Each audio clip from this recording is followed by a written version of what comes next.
Oof, kind of cold today. So I don't know if I'm going to jump in the pool or not. So I'm already cold and I'm not even wet. But anyway, that's beside the point to the video. Alright, just thought I'd do the what do you live for kind of video. You know, because on my mind. You know, the whole definition of what your expectations are for your life. Not only for you personally, but, you know, defining you, your existence, your presence on this shithole. You know, were you an asset or a deficit? How did you interfere in the flow of all the other creatures running about? What was your impact? And whether you live for that, whether that even is a part of your equation. I mean, do you even spend a moment contemplating that? I don't think most people do. And so otherwise the question is what desires, what ambitions do you have? And will they be fulfilled? Will they be satisfied in a manner that you find acceptable? You know, some people are goal-oriented. You know, if I don't have this, and that, I am struggling, and I will struggle with my life. And other people are like, oh yeah, well, it's the little things, you know, week to week they live. You know, they set smaller, they're less ambitious, let's say. And so they can find pleasures, you know, have a nice meal, and say, well, that was good enough for this week. You know, a little good sex or something maybe. And just move on to the next week and see if they can improve upon that standard, or whether it be a less satisfactory week. But it's just this whole desire thing. I mean, we're so controlled by it, and there's no acknowledgement of that. I mean, you don't see it anywhere as a cultural meme, any real conversation about the fact that we are desire focused, and that most of those desires are rather mechanical. I mean, they're feeding our basic native function, the natural function, and then the rest is a pile of psychological crapola that's piled on top of that. And we have all these guilt equations and responsibility equations, you know, based on our interrelationships in our little tribe of people that we associate with, in our little pack, wolf pack, little hierarchies, the games we play. But you know, when you think of ambitions, I mean, they're all so silly. You know, there's really no way to have any such thing. When I was a kid, I wanted to be a garbage man, because I thought, wow, it really kicks ass, all that free shit. You know, I couldn't think of anything better than that. You get a bunch of free shit to fix. You know, kind of you know, most people would be like, oh, that's a pretty lame ambition. I mean, you're supposed to be wanting to be a fireman or president of the United States or some other bullshit. But anyway, that's beside the point. Just that ambitions don't really evolve any better than that. I mean, unless you really start thinking about it.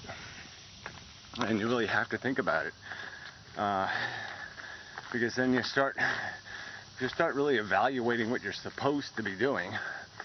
You know, all you can, the fundamental principles are, well, yeah, you feel, other people feel, animals feel, you like to feel good.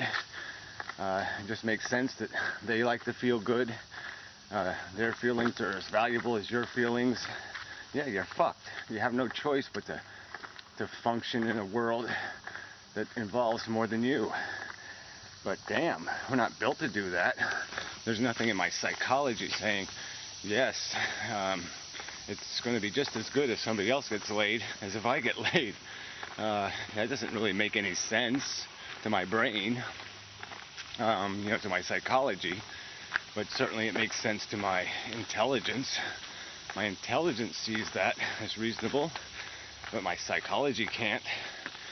And that's the dilemma of our existence, is do we live a life that's serious, you know, like we're taking it seriously and trying to do the right thing and be a good life, a good human being, or are we just, you know, hungry and horny, and we're just going to satisfy our shit, and we're not going to worry about the scheme of things And maybe we'll even poop out a couple of babies and throw them into the mix and have them do the same bullshit. I mean, it's just so pitiful that people, jump on this life bandwagon with so little merit behind the why. I mean, why do you live? Well, you live because you're afraid to die. You're afraid to go through the pain and suffering that ceasing to live usually will impose, and you have some sense of unsatisfactory accomplishment. There's things to be done, things you haven't done yet, things you want, things you desire, period. That's all there is, and there isn't much when you think about it. It's pretty pitiful that that's all we've got to justify our existence.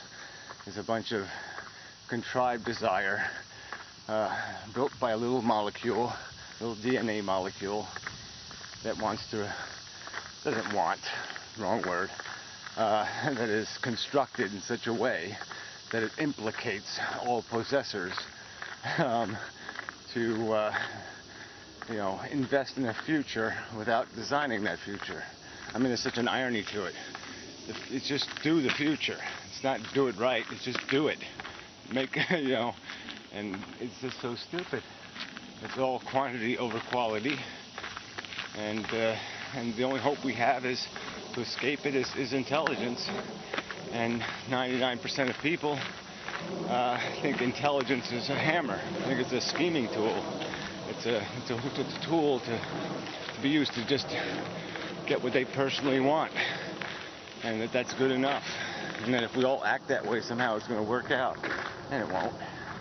It's just so pitiful that this is it. This is, just think of what human beings have gone through to get to a point where they can actually use their brain, and most people are using their brain to run as fast as they can away from the truth of our existence. They just keep glorifying, pedestalizing. It's all a fairy tale. They're still doing the happily ever after bullshit, and they can't let go of that. And I guess the reason is just this: they have to justify themselves. They can't just say, well, they can't admit the truth, because then they couldn't justify the way they live. And they'd have to live with that conflict between their psychology and their philosophy. And I guess most people can't do that. I mean, to me, it's pretty easy. I mean, I don't have any problem calling myself a selfish bastard, recognizing that my psychology sucks. It's manipulative and conniving and wanting and whiny and bitchy and selfish and all these negative things. And I have no problem doing that. And I guess for most people it's an ego thing, and so they just can't accept that they're at their core a piece of shit. And so they're going to keep pretending that the shit's on some sort of grand mission. And no, all it's doing is consuming, because it's been built to do that. And we got to do better than that. Like I said, the truth is becoming. How can you even deny the simple truth? How can we deny the truth that I feel, you feel? It's all the same conscious experience. It's not. I don't have some special super consciousness, and so if shit happens to you, it's no practical difference from any other point of view but my own. But it's the same goddamn thing as my own suffering. So how the hell could I,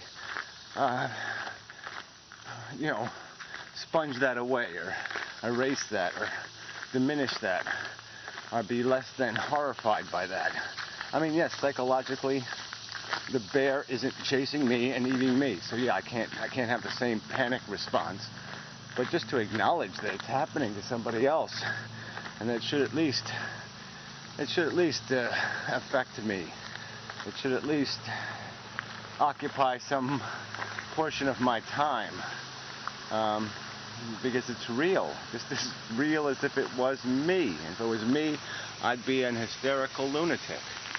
And we just keep pretending that all the price being paid for this nonsense is being paid for something that doesn't matter. And the something is just as valuable as you are, damn it. But anyways, no, people just don't get that. It's too obvious, I guess. I don't know. Such thing as too obvious. People suck, that's all. They're owned by their psychology. The DNA molecule possesses them, and that's it. That's as far as they can see. So, whatever. I'm tired. You're not having a good week. Ugh.